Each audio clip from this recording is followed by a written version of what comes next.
اسرائیل کے صدر ابوظہبی کا دورہ کریں گے۔ پاکستانی دفتر خارجہ نے کہا ہے کہ دہشت گرد گروپ داعش کی جانب سے کابل میں پاکستانی سفارت خانے پر حملے کی ذمہ داری قبول کرنے کی رپورٹس کے حقائق کی تصدیق کی جا رہی ہے۔ رپورٹ کے مطابق رواں ہفتے کانگریس کو بھیجی گئی رپورٹ میں کہا گیا ہے کہ سیکورٹی امور کے ماہرین اس خیال سے اتفاق نہیں کرتے کہ طالبان بغیر کسی بیرونی مدد کے اپنی نام نہاد صلاحیت کے بلبوتے پر داعش سے نپٹنے کی صلاحیت رکھتے ہیں۔ کانگریشنل ریسرچ سروس رپورٹ میں مزید کہا گیا ہے کہ طالبان کے لیے ایک اور بڑا اور زیادہ طاقتور مسلح ممکنہ خطرہ داعش سے منسلک گروپ اسلامک اسٹیٹ خراسان ہے، جو کہ طالبان کا دیرینہ مخالف ہے۔ فرانس کے صدر ایمانوئل میکرون نے جنگ یوکرین کی وجہ سے یورپ کے کمزور ہو جانے کا اعتراف کرتے ہوئے کہا کہ یورپ کے کمزور ہونے سے نہ تو امریکی حکومت کو کوئی فائدہ ہوگا اور نہ ہی امریکی سماج کو، وہ بھی ایسی صورت میں کہ جب اس جنگ کے اخراجات امریکہ اور یورپ کے لیے برابر نہیں ہیں۔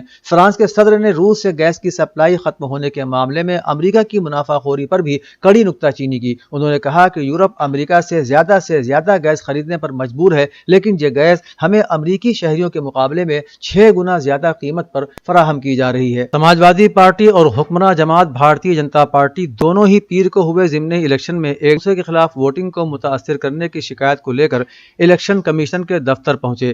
ایس پی نے مین پوری لوک سبھا سیٹ کے علاوہ مظفر نگر کی کھتولی اور رامپور اسمبلی حلقے میں رائے دہندگان کو ووٹ ڈالنے سے روکنے کے لیے پولیس کے بیجا استعمال کا بی جے پی پر الزام لگایا۔ وہیں بی جے پی نے چیف الیکشن افسر کو مین پوری لوک سبھا ضمنی الیکشن میں سماجوادی پارٹی کے ذریعے لاقانونیت پھیلانے اور ووٹنگ کو متاثر کرنے کی شکایت کر کارروائی کا مطالبہ کیا ہے۔ اتر پردیش میں مین پوری لوک سبھا سیٹ اور رامپور اور کھتولی سیٹوں پر ضمنی انتخابات کے لیے ووٹنگ ہوئی۔ اس حوالے سے اکھلیش یادو نے کہا کہ رامپور میں لوگوں کو کہیں بھی جانے نہیں دیا گیا اور بلا وجہ پولیس لوگوں کی جانچ کر رہی ہے، جن کے پاس آئی ڈی ہے انہیں بھی واپس کیا گیا۔ ایس پی کے ووٹ والے علاقوں اور دیہاتوں میں باہر سے آئے سیکورٹی فورسز کو تعینات کیا گیا ہے۔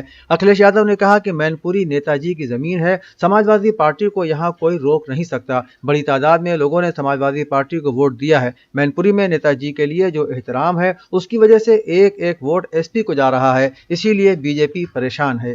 مظفر نگر کی کھتولی اسمبلی کے ضمنی انتخاب کے لیے پیر کی صبح سے ہی ووٹرز پولنگ اسٹیشنوں پر اپنے ووٹ کا استعمال کرتے نظر آئے اور کھتولی اسمبلی حلقے کے سونٹا کے رہنے والے 90 سالہ مہک سنگھ سائیکل پر سوار پولنگ بوتھ پہنچے اور اپنا ووٹ ڈالا۔ مہک سنگھ کو اب بھی سائیکل چلانے کا شوق ہے۔ انہوں نے ہندوستان کی زیارت گاہوں اور میٹروپولیٹن شہروں میں سائیکل کے ذریعے بہت طویل سفر کیے ہیں۔ مہک سنگھ فخر کے ساتھ پیر کو سونٹا کے پولنگ بوتھ پر سائیکل پر سوار ہو کر ووٹ ڈالنے پہنچے۔ وہ کہتے ہیں کہ ووٹنگ سڑکوں کی ترقی، مہنگائی پر لگام اور کسانوں مزدوروں کے مفادات کو مد نظر رکھ کر کی جانی چاہیے، اور یہ بھی کہ ووٹنگ قوم کے مفاد میں ضروری ہے۔ اتر پردیش میں آج ہوئے ضمنی الیکشن میں سرکاری مشینوں کے غلط استعمال کے اکھلیش یادو کے الزام پر تبصرہ کرتے ہوئے اتر پردیش کے نائب وزیر اعلیٰ کیشو پرساد موریہ نے کہا کہ غنڈہ گردی ایس پی کی فطرت ہے، جبکہ جمہوری نظام میں یقین رکھنے والی بی جے پی کی حمایت میں عوام بلا کسی تردد کے ووٹ کر رہے ہیں۔ مین پوری لوک سبھا اور رامپور اور کھتولی اسمبلی حلقوں میں موریہ نے ایس پی صدر کے الزام کو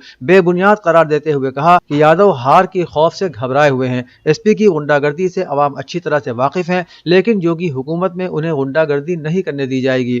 قنوج میں ایس پی صدر نے غنڈہ گردی کی بنیاد پر ہی اپنی بیوی ڈمپل یادو کو بلا مقابلہ جتوایا تھا، لیکن اس مرتبہ ان کی منمانی نہیں چلے گی۔ اتر پردیش میں کارپوریشن انتخابات کے لیے 17 میونسپل کارپوریشنوں، 200 میونسپل کونسلوں اور 545 نگر پنچایتوں کے لیے ریزرویشن کا اعلان کر دیا گیا۔ 17 میونسپل کارپوریشن میں 8 سیٹیں جنرل زمرے کے لیے، 2 پسماندہ طبقے کے لیے، 2 درج فہرست ذات کے لیے اور 1 سیٹ درج فہرست ذات کی خواتین کے لیے مخصوص کی گئی ہیں۔ امید ہے کہ انتخابات کی تاریخوں کا اعلان بھی جلدی ہی کر دیا جائے گا۔ شہری ترقی کے وزیر اے کے شرما نے کہا کہ اتر پردیش میونسپل کارپوریشن کی سیٹوں اور وارڈوں کے ریزرویشن کا حتمی نوٹیفیکیشن جاری ہونے کے بعد اس کی جانکاری ریاستی الیکشن کمیشن کو دی جائے گی۔ حکومت یہ کام 12 دسمبر تک مکمل کر لے گی اور اس کے بعد اس پروگرام کو ریاستی الیکشن کمیشن کے حوالے کر دیا جائے گا۔ اودھ نامہ میں شائع مضامین کو مکمل طور پر پڑھنے کے لیے اودھ نامہ کی ویب سائٹ www.awadhnama.com پر وزٹ کریں اور ای پیپر پر کلک کریں۔